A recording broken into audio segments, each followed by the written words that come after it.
Hi, Sonia here, and today I'm going to do a fairly brief process video. I'm using this sketch as the basis for my altered sketchbook project. I did a tour of this sketchbook last week, and I've marked at the top, you can just see the post-it notes, pages that I want to redo. And I'm going to keep this process video in real time.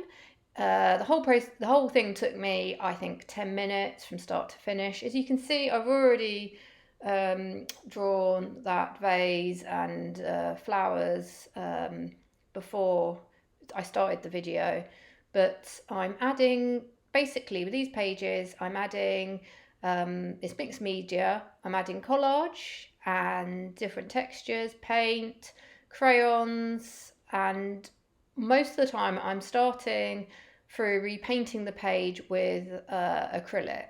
So this spread I've repainted ahead of time to allow it to dry with this yellow acrylic wash. I have to say this was super cheap acrylic paint that I'm trying to get rid of, and it's really plasticky and shiny. It's actually Masters, I think it's a Masters Touch from Hobby, what's it called? Is it Hobbycraft? And what I've done is I found if I add some fairly cheap Liquitex matte medium, that does help to make it more matte. Yeah, so then here I am now, okay, that's me sticking down the collage. That's quite a thick piece of collage. It's sort of on card, so I like to use I have to really have to push down to make sure it doesn't come up, and I may have to go back in and use matte medium to stick that down properly as well. So I think I talked about in the sketchbook tour how I'm really enjoying loose still life pieces, compositions, and I'm playing around a lot of the time with sketching things I have again and again, but reimagining designs on the pottery and changing up the colours so that I don't get bored with the items at my disposal. I also have been doing imaginary still lifes as well. Like I'll have a flick through Pinterest and almost like do a bit of sort of home shopping, but adding it to my sketchbook, making drawings myself from items that I just kind of aesthetically like the look of. With these pages, here's a little bit of a note on materials. So yeah, if you are repainting over your sketchbook pages with acrylic, then I have found you can go back on top so far really well with the Caran d'Ache neocolor crayons, and some oil pastels work well as well. Soft, good quality pencils, Prismacolor pencils, and yeah, someone very kindly commented and said that they've been using I think Caran d'Ache pencils on top of this sort of a background as well with good effect. You just saw there I drew in that jar, and that was a posca pen. They work well.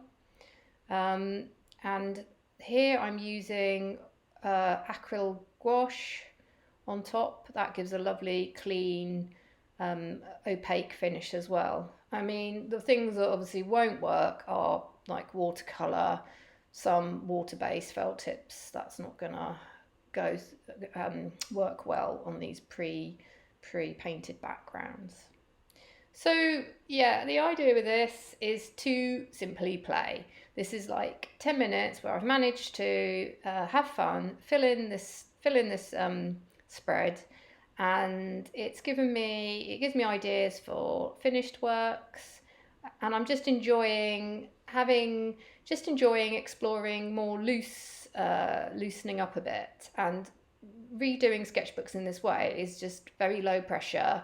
It's economical. It's a book you already have, and yeah, it's just really mixing colours, ideas together that maybe I wouldn't normally.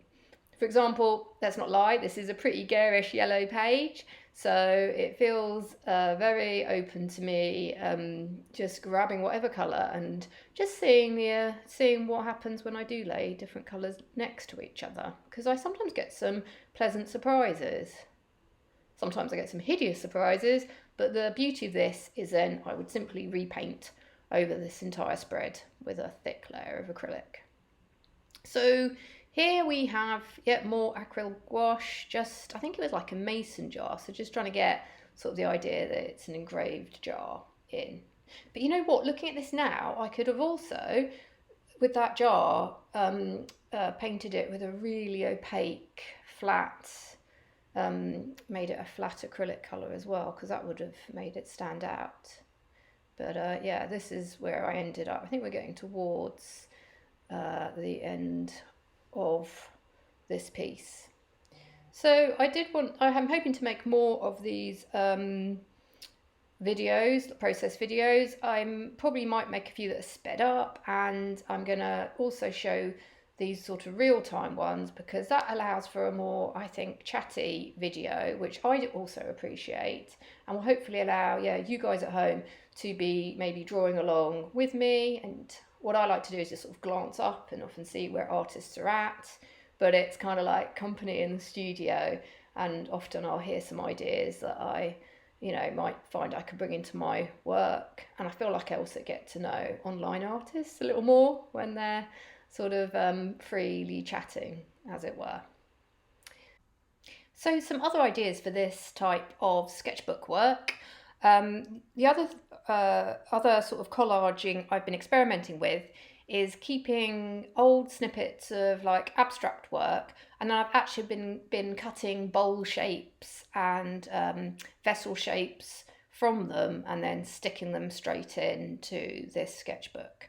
I'll try and show some examples of this at some point too.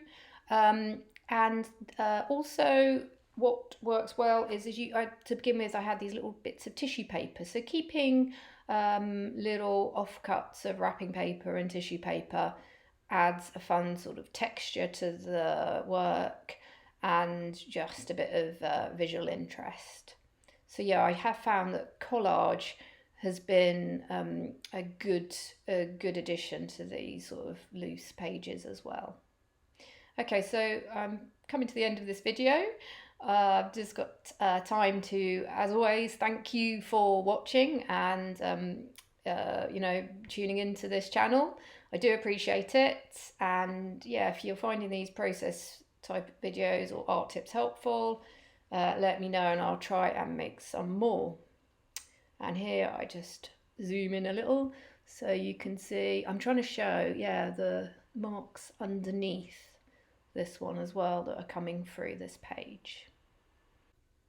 Okay, so that's it. So bye for now.